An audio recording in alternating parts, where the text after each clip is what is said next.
প্রিয় শিক্ষার্থী, এখানে পি স্কয়ার 15p প্লাস 56 দেওয়া আছে। এটা মিডল টার্ম করতে হবে।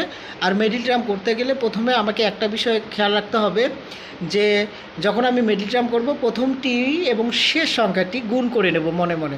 তাহলে আমি গুণ করতেছি পি স্কয়ার আর 56 গুণ করলে 56p স্কয়ার হয়। তার পরবর্তীতে চিন্তা করতে হবে এমন দুইটি সংখ্যা নিতে হবে যা গুণ করলে প্রথমটি এবং শেষটি সমান হয়।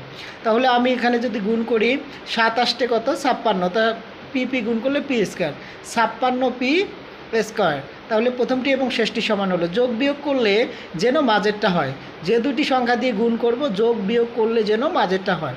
তাহলে এখানে 8p এবং 7p দুইটা যোগ করলে আমরা পাচ্ছি -15p। তাহলে বুঝতে পারতেছেন যে এমন দুইটি সংখ্যা নিতে হবে যা গুণ করলে প্রথমটি এবং শেষটি সমান হয় আর যোগ বিয়োগ করলে মাঝেরটা সমান হয়। তাহলে প্রিয় স্টুডেন্ট, এখানে আমরা পেয়ে গেছি।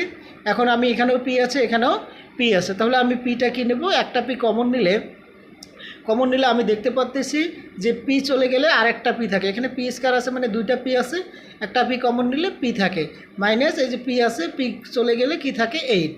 এখন মাইনাস সাইন কমন নেব, এখানে 7 আছে, 7 কমন নিলে যেহেতু এখানে পি নাই আমরা সংখ্যা আছে, সংখ্যা কমন নেব 7 কমন নিলে এখানে 7 চলে গেলে কি থাকে পি, আর -7 আসতে 56। এই দুইটা মিলে যাবে, মিডল টার্মে দেখবেন যে এই দুইটি সংখ্যা মিলে যাবে। তাহলে p-8 এই যে p-8-এর মধ্যে যে কোনো একটা আমরা নেব, আর বাকি আছে কি p-7, এই যে p-7।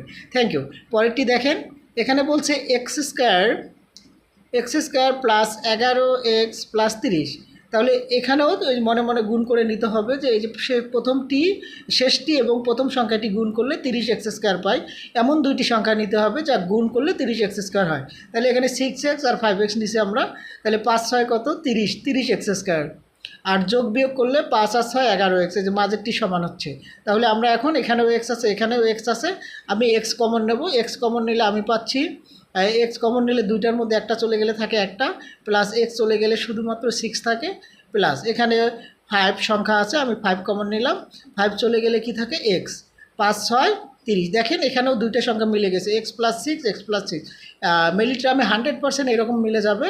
এখান থেকে এই দুইটা থেকে আমি একটা এক্স প্লাস 6 নেব, আর কি বাকি আছে এক্স প্লাস 5। ডিয়ার স্টুডেন্ট, পরেরটা দেখেন, এই একই কথা, এই যে a square plus 3a plus 40 দেওয়া আছে। তাহলে আমি কি করব, ওই আগের মতো প্রথমটি এবং শেষটি মনে মনে গুণ করে নেব। তাহলে প্রথমটি এবং যদি আমি শেষটি গুণ করে নেই, তাহলে আমি দেখতে পাচ্ছি যে 40a স্কয়ার হয়। তাহলে এমন দুটি সংখ্যা নিতে হবে যা গুণ করলে 40a স্কয়ার হয়। তাহলে